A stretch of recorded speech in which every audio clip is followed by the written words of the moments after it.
Beckett was the most happy-go-lucky. He was a chip off the old block. He really was like he had that aloha spirit, Oh like my gosh, total yeah. like loved to be in the sand, loved very tactile. Nothing upset him. I mean, the only time he was upset was when he was suffering from deathly illness that put him in the hospital. But other than that, the kid always had a smile from ear to ear. I mean, you could try to find a picture of him without a smile on his face. You're going to be hard pressed. Yeah, he'll be sleeping in those And photos. Clementine. Oh, was sassy. Angry. My gosh, was she sassy. Like we had Clementine, we brought her home at 3 weeks. Oh my gosh, I was like, we're never having another baby. She was so fussy. The kid fussed for 3 months nonstop. Just cried unless Ben was holding her, and then she was fine. She so was Ben would leave Daddy's for girl work, for sure. and I would just prepare for the screeching that would occur. She would growl at people, and she was a biter. She was so, and if she didn't like you, like you knew about it. Like she was so sassy and like had just this way about her. Like she was all attitude.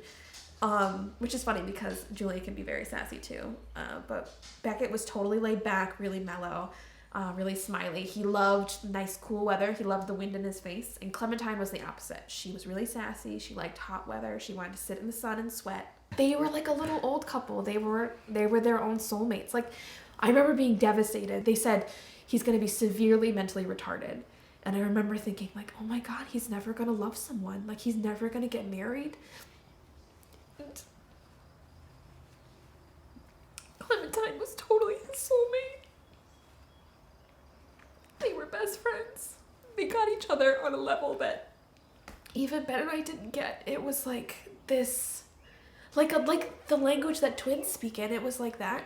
Just, they didn't have to say anything to each other, and they were so close. When we stayed at the hospital, we would stay in at the end of the hallway because we would get loud, and so they put us at the end away from the nurse's desk, and we had adjoining rooms, and they called them the Gauvin suites, and we would get up in the morning and go to the hospital and take one of the kids, whoever was the more healthy of the two would get out of their bed, and we would all go into the other person's room, and we would all climb into, and when I say all of us, I really mean like all of us would climb into the medical crib, and that's how we spent our days when we were at the hospital, was all together. And